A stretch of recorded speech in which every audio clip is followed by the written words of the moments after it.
Hey, hello everybody. Welcome to the Scotty B Show. Today we're going to be talking about Detroit Tiger great Ty Cobb.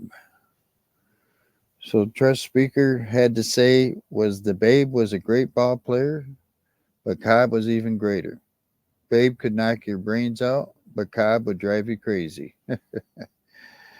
So Ty Cobb, the Georgia Peach was his nickname, was by any measure one of the greatest ball players ever. He ranks first all time by both the gray ink method and half of and the Hall of Fame monitor, second in black ink, and sixth by Hall of Fame standards. He has the highest major league batting average of all time, won a record 12 American League batting championships, and led the league in OPS plus 9 times in a row. He was an unequaled power hitter in the dead ball era, garnering 8 slugging titles and a triple crown. Yet was so fleet of foot he rapped 724 doubles, 295 triples. His modern record for most steals in a season, 96, and career, 897, both stood for nearly half a century.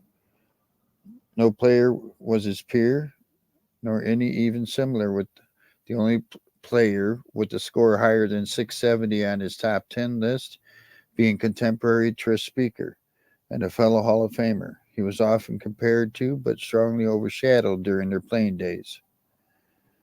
A final example of how great Cobb was and high his esteem among those who saw him play is his placing first in the Hall of Fame introductory class of 5 enshrinees in 1936, ahead even of Babe Ruth. The great Cy Young and his 511 victories could not even make the cut, squeaking by with just 76.1% in his second year of eligibility. 56 years would pass and 166 Major League playing greats would be added to Cooperstown before Cobb's 98.2% share of baseball writers' ballots would be surpassed by Tom Seaver's 98.8%. Cobb was an unmatched combination of speed and power. He has the highest career batting average in Major League Baseball history, for many years believed to be 367, and so memorized by many a schoolchild. Subsequent archival research has reduced it a point to 366, although some sources still list him at 367. He won a record 12 batting titles and hit over 300 for 23 years in a row. In fact, from 1940 to 2000, only 13 times has a player maintained a higher single season batting average than Cobb's career average. Now, just to point out something on that, I came across a fact. It says he could have gone 0 for his last 2,541 at bats, and his career batting average still would have been at 300 on the nose. 0 for his last 2,541, and he still would have hit 300 in his career batting average. Incredible. So when he retired, Cobb was also the all-time leader in hits with 4,189 or 4,191, depends on who you ask, because there's a two-hit difference. Led runs scored with 2,244 and stolen bases with 897. Though these numbers are also different than those a century of baseball fans were familiar with, he holds a major league record for most hits with one club, 3,900, as a member of Detroit Tigers. Famed for coming in spikes high, he was a 6-time All-American League Steals champ. He also held a modern record for thefts in a season with 96.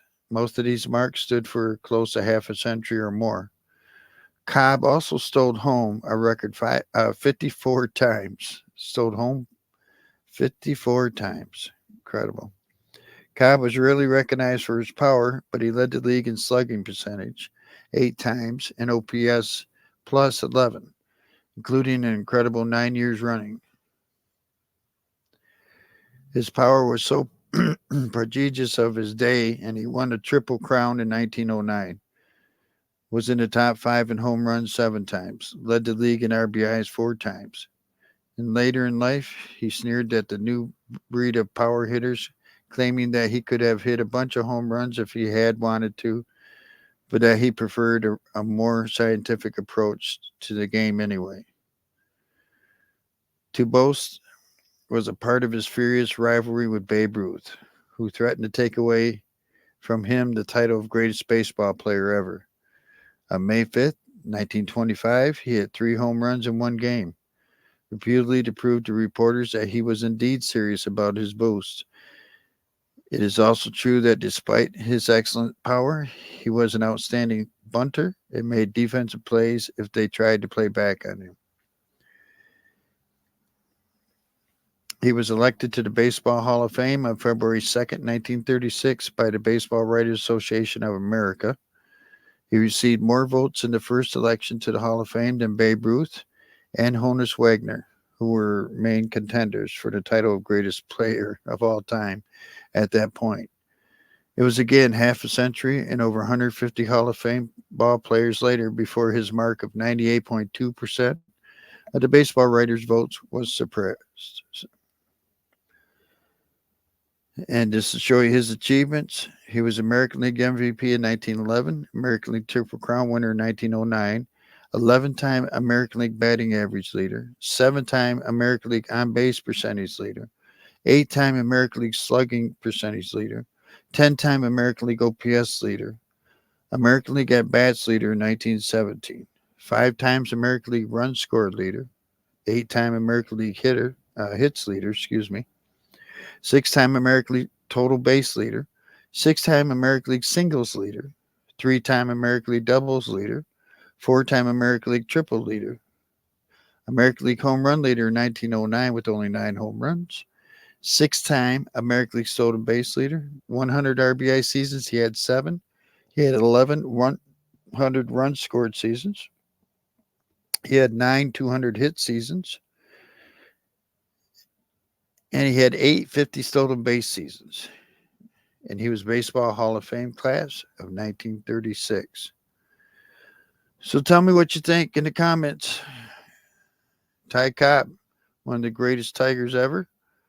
Is he one of the greatest baseball players ever? Is he the greatest baseball player ever? Is he the greatest hitter ever? So let me know in the comments. Again, thank you for stopping by.